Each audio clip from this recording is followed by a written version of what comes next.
Hello! Kain tayo po. Happy Sunday. First Sunday of the year. January 4. Ayan, kain tayo.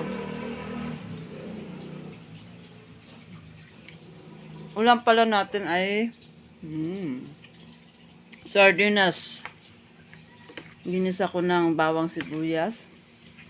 Yun lang. Paminta.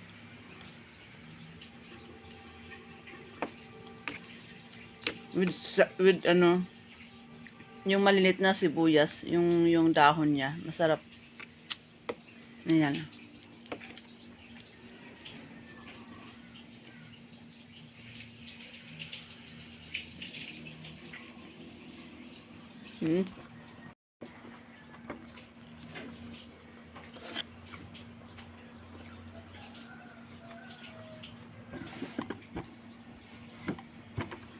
Sarap.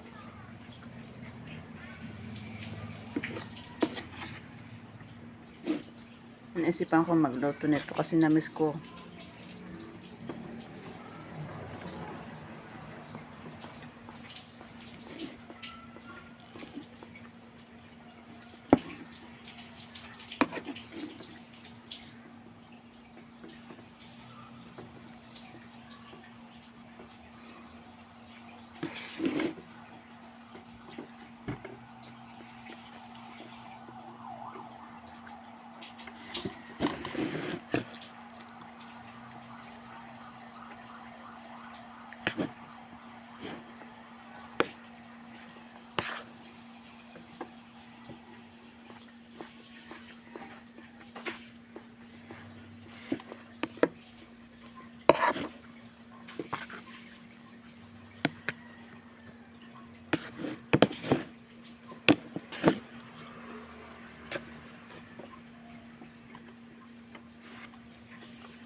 Na-late na kami ng gising.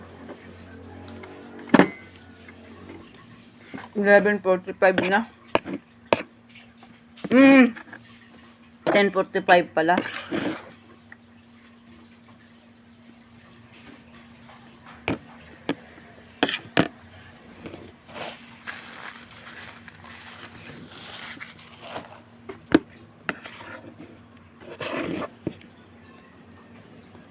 Hirap kumain mag-isa ang kamay.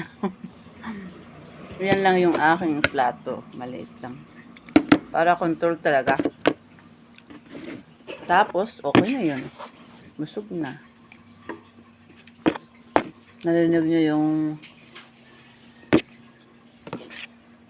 sinasanay ko ng maligo yung anak ko mag-isa. Parang hindi mo pinapatay yung tubig pag nagsishampoo ka. Patayin mo.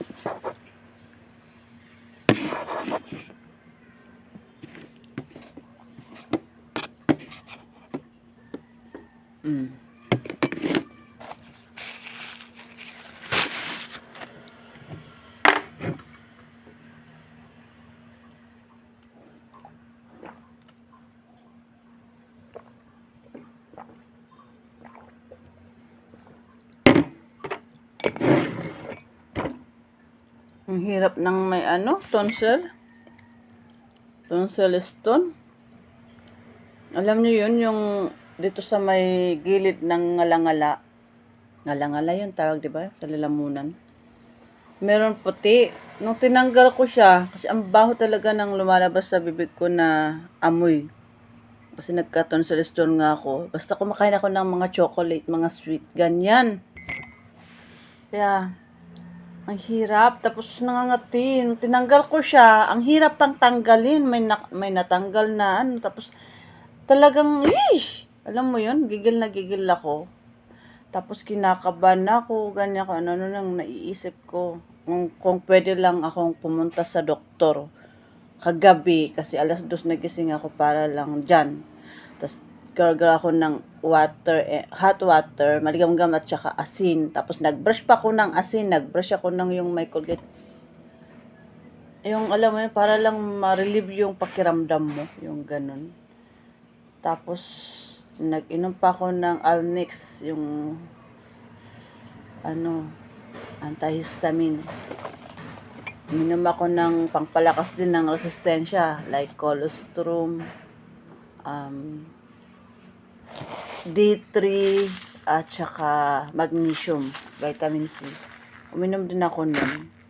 Kasi alam mo yun, nakakapang, yung gusto mo, sa utak mo, malinis yung, at least lumakas yung katawan mo, ganyan, para hindi ka magkasakit.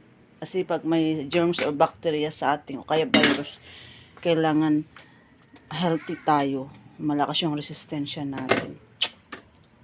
Tapos nanood na ako ng paano tanggalin. Alam mo yun, tinatanggal ko naman siya. Ngayon lang ako nahirapan talaga. Nagkaganyan na ako simula nung nagkaroon ako ng infection sa tainga noong 2010. Pero nawawala naman siya kapag hindi ako kumakain ng mga chocolate or yan, wala. Pero pag kumain, sigurado meron na naman. Kaya asar ako sa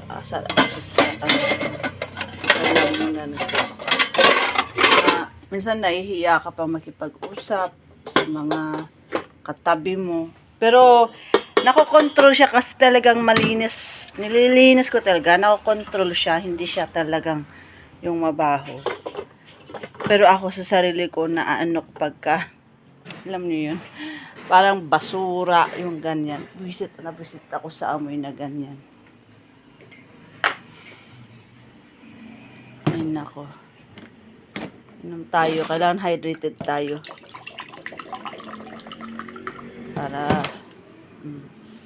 uminom ako ng, ang iwasan lang pala matatamis, lahat ng sweets. Siyempre pag January. Ha? Oo.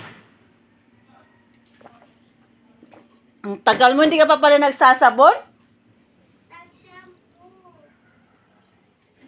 Ano ba yan?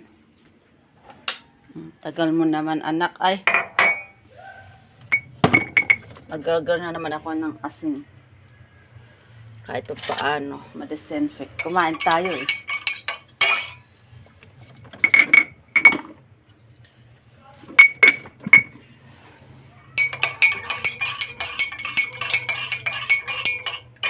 Ma-dissolve yung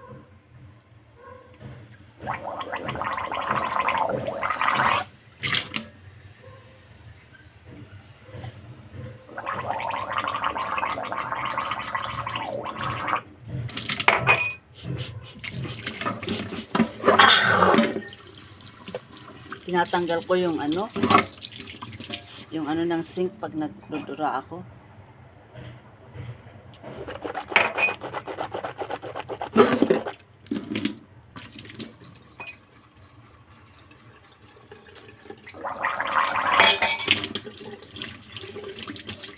Kaya ang asin malaking tulong siya eh. 'Di ba?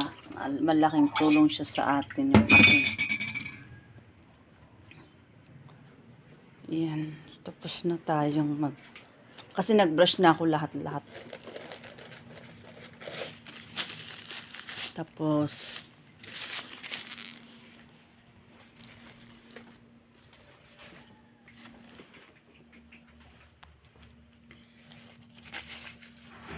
mag-brush ulit ako, ha?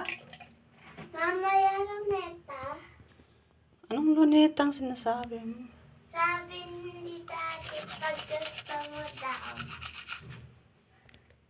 Ayoko. Pahinga muna kaya. Mama, ipis! Ma,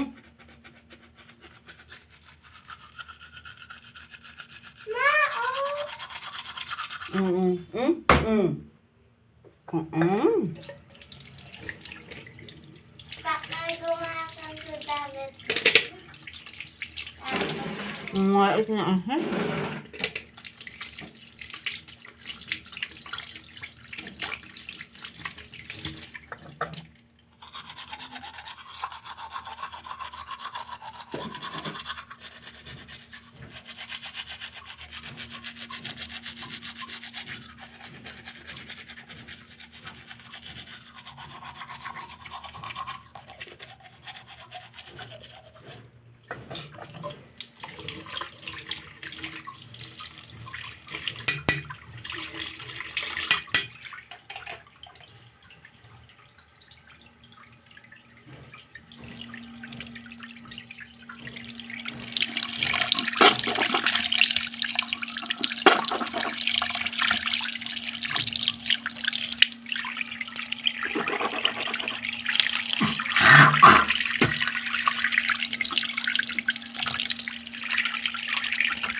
nabasa tuloy yung damit ko.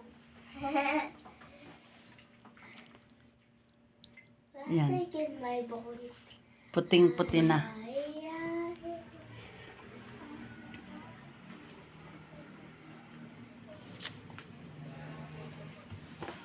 Ay, nako. Lalian mo dyan, nak.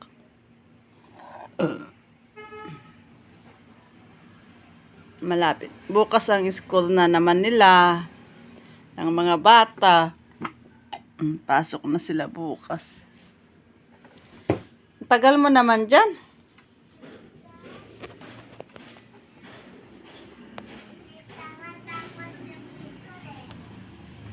Naantok ako sa inilang kong Synactive.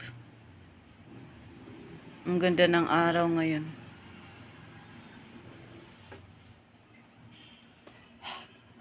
Check it.